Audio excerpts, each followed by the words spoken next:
이번 시간에는요, 그 부분 증여에 대해서 얘기해 드린다고 하는데요. 부분 증여는 뭐냐면, 이제 여러분들이 상속세를 줄이기 위해서 어떤 미리 이제 증여를 했는데, 다 이게 증여를 하다 보면 이제 자식들이 찾아오지 않고, 이렇게 좀 부모님들이 외로운 경우가 있다고 하거든요. 그래서 자식들이 죽을 때까지 끊임없이 찾아오게 하는 방법을 그렇죠. 그런 사실 스킬이 되겠습니다. 그런 스킬이에요. 그러니까 여기 좀 나이 좀 있으신 분들은 이런 스킬로 가셔야지 명절 때, 특히 이제 설날 추석 때 돼서 계속 알람방귀를 끼러 애들이 와서 이제 부분 증여까지도 다 받기 위해서는 얘들이 떠나면 안 되지 않습니까? 그래서 그런 경우가 많았나 봐요. 그렇습니다. 네. 기본적으로 내가 네. 상속세를 줄이기 위해서 네. 자녀들한테 막 빌딩을 하나씩 막 줬어요. 다 줬더니 상속세 진짜 많이 줄었어. 네. 그런데 알고 네. 보니까 네. 자녀들이 받을 땐 좋아했는데 네. 나중에는 돈이 많아지니까 네. 부모님을 찾아올 겨를이 없어요. 겨를이. 효심이 너무 겨를이 없다. 자기가 그래? 바쁘다고 하는 거예요. 그래도 안 하던 골프도 쳐야 되고 네. 해외여행도 가야 되고 사업도 해야 되고 며느리는 차밍 스쿨 가야 되고 네. 몸매 관리해야 되고요. 그 다음에 뭐 저 교양학자 가야 되고 네. 애들도 바빠. 네. 애들도 뭐 저기 해외 유학도 가야 되고 네. 할아버지 만날 겨를이 없죠. 바로 그겁니다. 네. 그러다 보니까 상속세를 줄이기 위해서 증여를 획기적으로 했다. 그러면 획기적으로 큰 문제가 생겨요. 상속세를 줄였는데 네. 부모님의 목숨도 줄이더라는 거죠. 아, 노인은 뭐 때문에 죽는지 아세요? 외로워서. 1번이 돈이 없어서가 아니고 네. 외로워서 죽어요. 그러면 고독사. 이거는 상속 증여할 때 계약서를 써야 되겠네요. 그거 갖고는 안 됩니다. 안 돼요? 왜냐면요. 네. 계약서를 어긴다. 계약서를 썼는데 네. 그게 조건부 계약이거든요. 아, 그렇죠. 내가 빌딩을 줄 테니까 너 나 안 찾아오고 돈 안 주면 너 네. 다시 무효야. 네. 그때는 엎질러진 물이에요. 아, 그래요? 엎질러진 물이에요. 네. 왜냐면 이 이미 아이가 네. 그 주택을 저기 빌딩을 팔 수도 있고 네. 탕진할 수도 있고 네. 외국으로 갈 수도 있고 네. 그 다음에 사이가 안 좋아졌는데 벌써 네. 소송을 통해서 받으면은 네. 부자 관계는 완전히 그렇죠. 난리야. 그렇죠. 그럼 말도 안 돼요. 그래서 그렇죠. 조건부 증여는 네. 저는 최악이라고 봅니다. 그러니까 조건부 마음에서 우러나와야 된다. 그렇죠. 근데 마음에서 잘 안 오고. 그러니까 어떻게 해야 돼요? 그거를 어떤 근본적으로 해결하는 방법을 찾는 거예요. 뭐예요? 그 문제 해결하는 그게 뭐냐면 그게 바로 부분 부분 증여. 증여. 아. 파샬 기부트. 제가 주창한 네네. 창시한 이론이 되겠습니다. 야, 이거 파샬 진짜, 기부트. 이거 정말 궁금하지 않습니까? 그렇죠. 그래서 네. 상속세만 줄이는 것이 네, 아니고 네, 네. 내 목숨도 늘리는. 그렇죠. 근데 보통 사람들은 네. 아마추어를 만나면은 네. 상속세만 줄이고 네. 내 목숨도 동시에 줄여줘요. 아, 말이 안 되잖아요. 안 되죠, 안 되죠. 죽으려고 그렇죠. 지금 세금 줄입니까? 네. 그래서 네. 목숨도 늘리고 네. 그 다음에 세금은 줄이고 네네네. 그 다음에 부모 자식 간에 네네. 끝까지 호령하고 네. 재산권을 행사하고 그 다음에 끝까지 손자녀들이 날 찾아오고 며느리 사위가 네네. 죽지 못해도 찾아오고 아.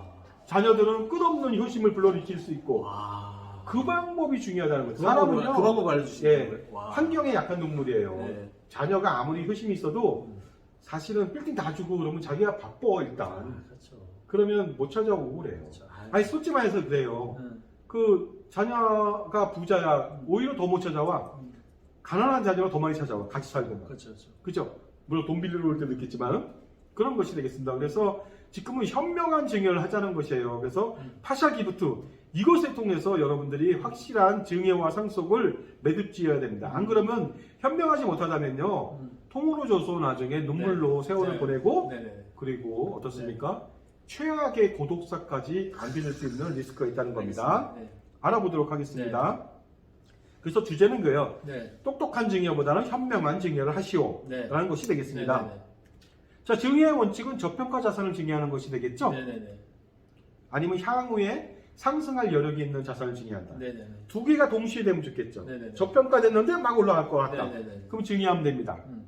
마치 주식 투자하듯이 하면 되겠습니다. 그래서 보통은 저평가 자산이라고 하는 것은 네. 부동산 같은 경우가 있고요. 비상장 주식이라고 해서 네. 향후에 뜰 네. 그런 기업들, 네. 옛날로 말하면 페이스북이라든가 뭐 이런 것들이 되겠죠. 네네네. 그런 것에 투자할 수가 있겠습니다.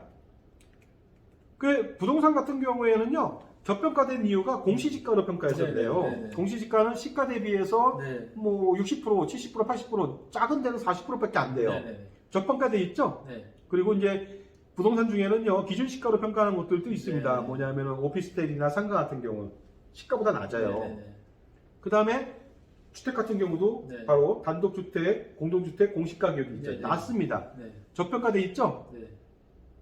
그리고 그 아파트 같은 경우는 저평가돼 있지 않습니다. 실거래까지만 상승 능력은 네. 상승 여력, 향후 증여 상승 여력은 엄청나죠. 또 네. 아파트는 네. 그런 것들 주라는 거예요. 아. 그 증여 순위는 제일 못 주는 사람이 현금 주는 거예요. 아. 그 액면가잖아요. 그렇죠. 그렇죠. 액면가보다 향후에 상승할 가치 있습니까? 없죠. 없죠. 네. 그두 번째는 부동산입니다. 네네. 세 번째는 채무를 끼고 주는 부담부 증여가 되겠습니다. 아, 부담부 증여. 근데 네. 바로 이걸 해야 됩니다. 부분 증여, 파셜 데비트. 이게 뭐예요, 근데? 이것이 바로 네. 이겁니다. 부동산 중에서 네. 과연 가치가 미래에 상승할 것이 뭡니까? 토지입니까? 건물입니까? 토지죠.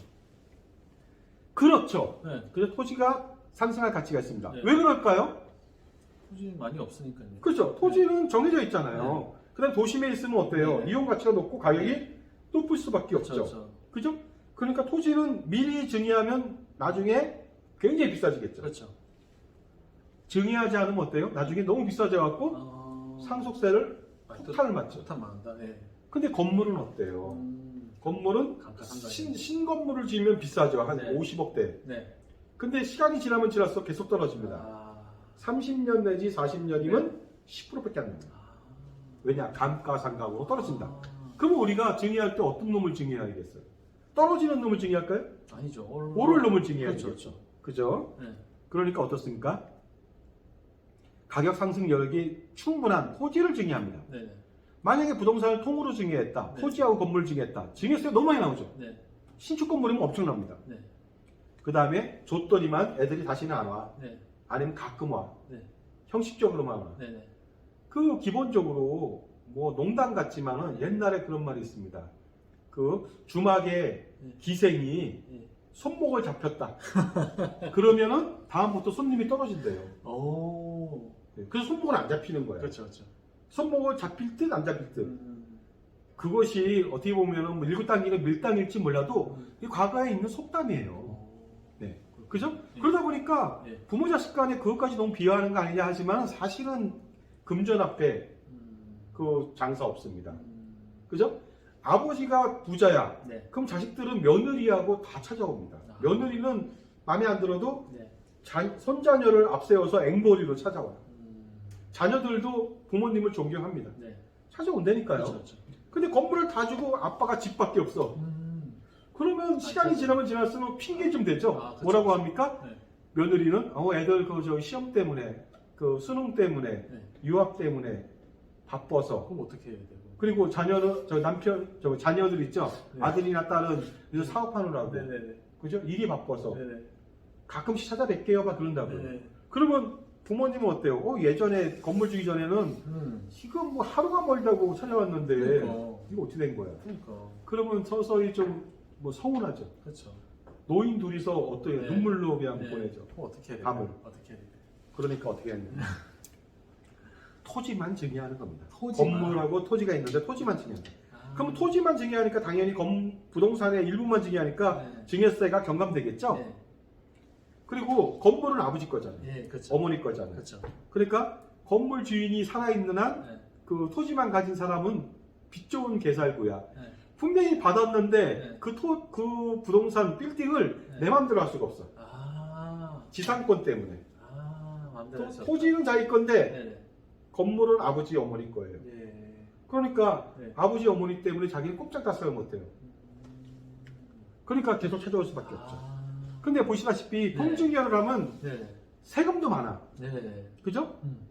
그 예를 들어서 60억짜리를 통증이했다 네. 그러면 25억을 세금 내야 돼요. 와. 그 토지만 30억 증여했다 10억밖에 안 내죠. 네네네. 그래도 나중에 상속세는 부담이 없어요. 없어요? 건물이 뚝 떨어지니까 가격이. 건물 가격이 떨어져. 어차피 다 준 거예요. 부모님은.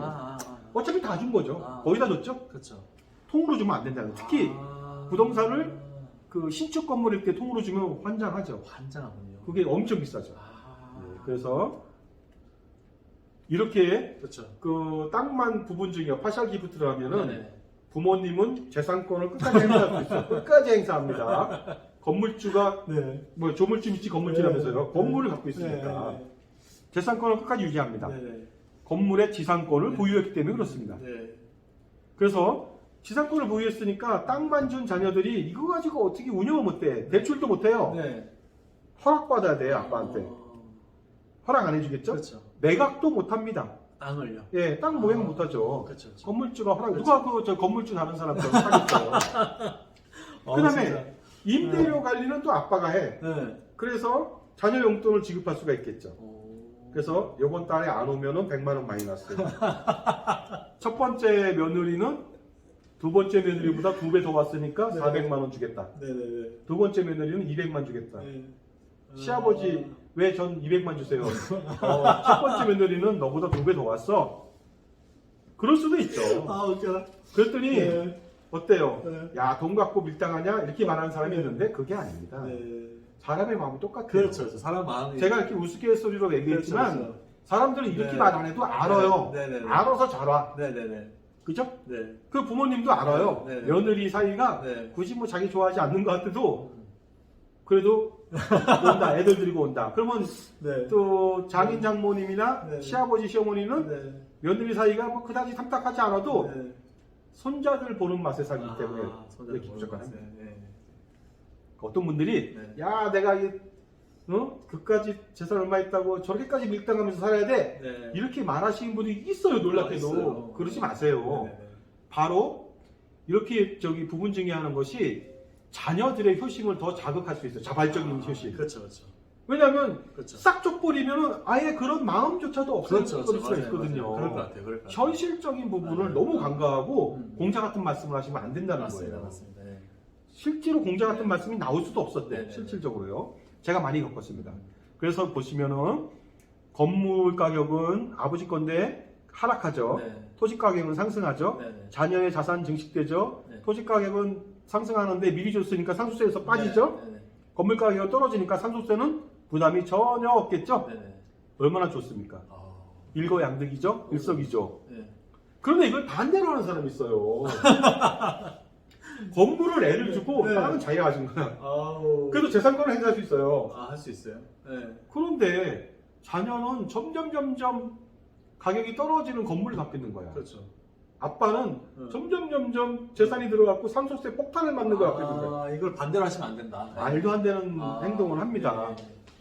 말도 안 돼요. 이렇게 하면 절대로 안 됩니다. 이렇게 하시면 절대 안 됩니다. 예. 예? 왜냐하면 네. 이렇게 말해요. 왜 건물을 자녀 줬어요? 했더니 자녀한테 임대료 나오니까 소득 주려고 그래요. 이렇게 말합니다. 그건 하나만 알고 둘은 모르는 거예요. 네네네. 왜냐하면 땅을 줘도 임대료를 자녀한테 줄 수 있어요. 아, 줄 수 있군요. 당연하죠. 임대 지대를 줘야죠. 근데 아, 건물 있다고 무슨 뭐 네. 저기 임대료를 자녀한테 다 줍니까? 그렇죠, 그렇죠. 땅값도 줘야 돼요. 네네네. 그러니까 말도 안 돼요. 그것은. 그러니까 지금이라도 그런 분이 많아요. 건물만 주신 분이 있어요. 완전히 잘못된 거죠. 네네. 지금이라도 어때요? 네. 빨리 네. 상담이 필요하겠죠. 네. 조정이 필요하겠죠. 빨리. 자, 그래서 네. 절세보다 중요한 것은 우리 하나뿐이 없는 목숨이에요. 네. 우주 속에서 가장 중요한 게 뭔지 알아요? 목숨입니다. 목숨. 네. 자기 목숨. 자기 목숨. 그죠? 그게 없어지면 우주에서 존재 가치가 없어요. 아무 필요가 없죠. 예. 근데 세금 뭐 그까짓 거 20억? 아, 크네요. 근데 20억보다 더 중요한 게 뭐예요? 목숨이다. 목숨이죠. 네. 근데 세금을 줄이고자 목숨을 줄이면 안 되겠죠. 안 된다. 절대로. 예, 예. 세금만 줄여야죠. 그렇죠. 목숨은 늘려야 세금만 되겠죠. 줄이시기 바라겠고요. 자, 그래서 네. 효과적으로 네. 목숨을 늘리고 세금을 줄이는 방법, 파셜 기프트, 부분 증여, 토지만 부분 증여, 그것도 여러 명한테 좀 잘 효과적으로 나누면 네네. 어떻습니까? 증여세도 많이 절세할 수 있죠. 네네네. 근데 이런 파셜 기프트를 하면 좋은 점이 뭐냐? 네. 첫 번째는 세금을 줄인다는 것인데 증여세도 줄이고 상속세도 줄이고 네. 양도세도 줄이고요 나중에. 네. 왜냐하면 증여했으니까. 예. 그 다음에 임대소득세도 줄이고 아. 그리고 무엇보다도 뭡니까? 자녀들의 효심을 지속적으로 자아낼 수가 있고 자아낼 수 있다. 네. 부모님은 그 끝까지 재산권을 행사하다 보니까 고독하지 않게 여생을 마칠 수가 있고 여생하시죠. 자녀들은 외풍에 시달리지 않고 네. 끊임없이 부모님을 존경하고 그죠? 계속적으로 네. 존경과 사랑을 보낼 수 있는 맞습니다. 네. 상황. 네. 그것이 인위적으로 만든 게 아니에요. 아. 제가 말은 그렇게 하지만 네. 인위적인 게 아닙니다. 그냥 어느 정도 약간의 환경만 조성했는데 네. 모두가 다 긍정적으로 그렇죠, 그렇죠. 오케이 한 거고. 오케이 하고. 그죠? 네. 자, 이러한 현명한 증여 하셔야겠습니다. 당장. 여러분들 오늘 그 이렇게 미팅이나 이렇게 인터뷰는요, 여러분들 인생에서 정말 필요한 거니까요. 아, 정말 여러분들 이제 자산이 있는 분들이 또 외롭지 않게 하시려면 꼭 이런 방법을 꼭 쓰셔야 될 것 같다. 근데 이제 이것도 이제 오늘 유튜브를 보시고도 정말 어떻게 진행해야 할지 모르겠다 이렇게 생각이 드신다면 또 김상수 대표님 저자분을 네. 만나셔가지고 미팅을 하신다면 모든 것을 이제 굉장히 차례대로 네. 이렇게 또 알려드릴 수 있다고 지금 보거든요. 하여튼 뭐 네. 지금까지 시청해주신 모든 이제 시청자분들 감사드리고요. 또 마지막으로 이렇게 한 말씀 네. 해주실 것도 있으시죠? 뭐 지속적으로요. 네네네. 금융, 투자, 네. 특히 네. 절세 쪽, 네네. 상속세, 증여세, 네. 아니면 양도세, 아니면 네. 종합소득세나 네. 종부세나 네. 기타 등등의 절세 전략들을 지속적으로 소비자 편에서 방송을 하고요. 네. 금융, 투자, 포트폴리오도 마찬가지로 네네네. 또다시 네. 중간중간에 넣어서 네네네. 자산 관리를 네. 고객 편에서 한다는 그런 전문가적 소양을 가지고서 네네. 특히 공정하게 여러분들 네. 편에서 서서 그 내 것 이상으로 네. 관리를 해 나가고 지원해 나갈 수 있도록 하겠습니다. 네. 아, 시청해주셔서 너무 감사드립니다. 고맙습니다. 네.